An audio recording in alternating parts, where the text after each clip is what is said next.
Welcome back. You are with Business Today, and now we are heading into this segment called the market research, where we speak about a market optimization or like a change or a fluctuation, how it affects Sri Lanka and also global in aspects. So today for that we have invited an associate from the Front Research, and this is Malik Nazahim joining with us today to speak about a topic that is global. Welcome to the studio. Hi. Great to have you on board. So let's speak about the bank collapse in the US. Now there's a bit of a thing that will affect a lot of us. How will it work? Actually, if whether it will affect us or not is a question yet. Okay. So how we think is that as of now, like in March, 4 banks globally are like in a crisis. There's a crisis situation for 4 banks.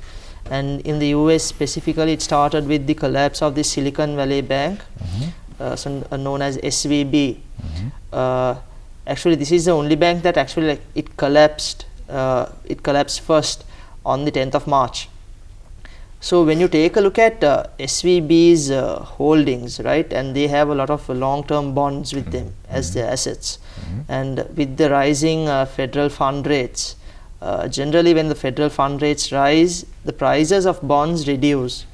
So what happened is that SVB was booming in the industry with lending a lot to the technology sector after the COVID pandemic, when the technology sector was doing good and people were expecting it to do better in future. And this made SVB to invest in long-term bonds when the rates were really low. And when the Federal Reserve started increasing the rates, the prices of the bonds started falling drastically. So SVB was facing unrealized losses in their balance sheet, so they had to sell off their bond portfolio to cope up with the losses. So once they announced that they are they are going to sell their bond portfolio, long-term bond portfolio, is where the panic sets in the community of investors. Because when you take a look at the deposits of SVB, right? Generally in the US, when deposits less than 250,000, like bank accounts less than 250,000 is only insured. So when SVB is a bank that lends to the technology industry. So these are really big tech firms who have their accounts in SVB. So their accounts are really large. It's in millions. Like the average account size in SVB is around 1.1 million. So it's 4 times the account that should be insured. Okay. So this panic sets in, and the investors, and also what happens is after SVB sells its long-term bond portfolio, SVB also announces that they need a recapitalization of around 1.7 to 8 billion. So now the depositors know, okay, the bank is not in a really good situation and they don't have enough funds. So these tech firms are already facing a lot of losses, and they are firing their employees, and you could see a lot of technology tech firm employees are laid off in the US. They start to deposit, demand their deposits from the bank, which pushes the bank to collapse in 2 days since the announcement. This is what happened in SVB. Within 2 days? Within 2 days. Within 48 hours, once they announced that they need 1.8 billion to recapitalize, this is how fast information goes around, Varna. Oh. So the bank collapses. And also what happens is that this is the first bank that collapsed on March 10th. Yeah. And within a week, you see the Signature Bank, and also the Signature Bank is where this bank was highly weighted with cryptocurrency. Right. So cryptocurrency rates prices are also drastically falling. So is it happening right now? Yes. Okay. And once it falls, so investors are losing their money, and the bank becomes weak. Their balance sheet becomes weak, and the Signature Bank also falls. And a similar situation is happened with First Republic Bank. And what happened for First Republic was, so when 3 banks in the US is about to collapse, and the US being the leader in the global financial system, it is not a good news for everyone. So the other big banks in the US, they decide, okay, we are going to help First Republic, and they pool in and give money in layman terms to the First Republic Bank to have it on board and not to let it collapse. moving away, when you come to the European region, we have Credit Suisse.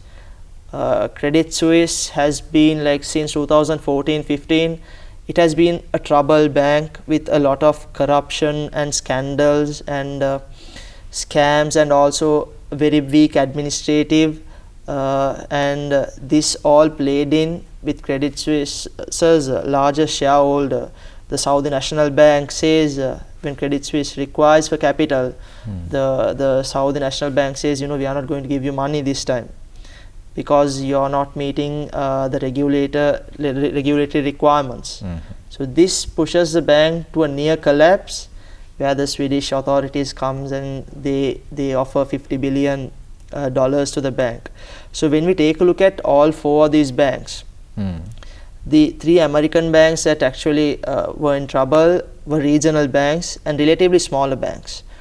So the contagious effect, or how it's going to affect the globe, is really less, because these are smaller banks in size, and also these banks had really weak balance sheets. So they were not diversified enough. Whereas Credit Suisse is known as one of the global systematically important banks in the world. So it has to follow certain regulatory requirements, and any effect to the Credit Suisse could affect the banking system to some extent. So you said it might not, there's a very slight chance of it affecting the other countries. Yes. But the ones who are holding, the bank that is sort of responsible for the crypto market, that goes everywhere. Not really. So the cryptocurrency market is not really big as we think it is, and also many investors, right? And the cryptocurrency market is based on a theory that I would generally say, which Warren Buffett also said recently, was it's based on a greater fool theory. I see. So it's not really a big market. So the Signature Bank also, it had was that was like one of the main reasons for it to fall down. But what we need to look at is how Credit Suisse is saved by the Swedish authorities and the greater financial system, the global financial system. Okay. Right, so the next point that we have to discuss is about the OPEC oil production cuts, and also we can combine that with de-dollarization and a few other things. How do we go about that? Yes, so the OPEC cartel, as it is informally known now, they continuously, on October they announced that they'll cut oil production by 2% of the global demand. And in April last week, they announced that they are going to cut down the production of oil. So Saudi initiated this move. And there's a reason for that? Yes. So what Saudi actually said is that the global recession, right? So when most of the countries expect a global recession, they expect global demand also to slow down. So when the global demand is slowing down, if there is an excess supply of oil, the oil prices would also drop down, affecting these oil exporting countries. So they will not get enough revenue. So we could see that in early March, that the oil prices saw a significant drop. And this is what the Saudi-led, the OPEC countries identify, and they say, what they could do, and they need to stop the cut production to keep up with the price, and to push it upwards, and to have it at a normal level at the mid-80s as it is now. Also, another thing that we could look at these big countries or economic powers is that moving towards de-dollarization. So we could say that China and Russia, which followed in the oil cuts with Saudi, has moved towards having more transactions in the yuan and in the ruble currency. I think India was also arranging themselves for that. Yes, so that also comes under the BRICS. So Britain, Russia, India, China, and South Africa. They were also forming a new currency. That's what they said. But this has been happening for like decades now. Like the BRICS forming a currency, and whether they can de-dollarize, and they could bring their currency into the global international trade market. But what we need to understand is that the global foreign exchange reserves, right? Around 60% of the foreign exchange reserves in global banks are US dollars, and 20% is in euros. So like 80% of the global foreign exchange reserves is with the NATO countries. So what we could see is that this is the acceptability they have, and it's not really easy for a yuan or a BRICS currency to push the dollar out and de-dollarize the market and bring their own currency very soon, because the acceptability that the dollar has in the international trade market is to a next level, and it would take a long time. So China has this in their 2030 long-term goal on de-dollarizing and making the renminbi the world currency, but it's a really long shot. Okay, then you can also look at how the commodity prices of this de-dollarization, and also the fact that now the oil price changes, which is also linked at the same time to all the prices of everything. Yes. What's going to happen to those? So as the oil output cut was announced in early April, we could see global analysts and all these big international reputed firms expecting the oil to hit around the mid-90s or $90 mark per barrel, the Brent crude. So this also indicates that the prices are going to increase, because we know that oil is an important raw material when it comes to transport, logistics, so which plays a role in the production of all types of commodities and all types of goods.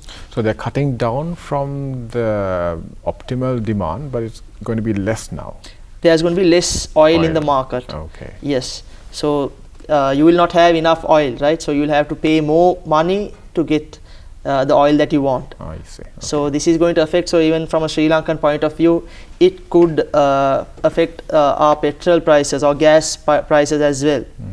So when we take a look at what the US is going to express, right? The US is going to experience.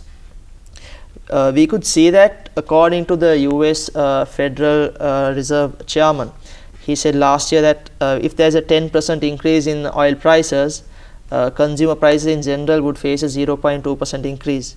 So the increase in oil prices would definitely affect consumer prices at large, and this goes against all the central bank policies and monetary policy that has been focusing on reducing inflation. So even from a Sri Lankan perspective, we know that our inflation rate is really high. So this will affect inflation largely. But will this also affect the exchange rate? The exchange rate, it actually is a long shot. Oil is a commodity that we largely import. So it could affect, but the setting off of the exchange rate and how much the outflows of foreign reserves for oil, it depends, because largely when we see that over the last few months Sri Lanka's demand for oil has reduced drastically from the quota system, which I spoke about in the last interview as well. So it actually affects the effect is mitigated on exchange rate.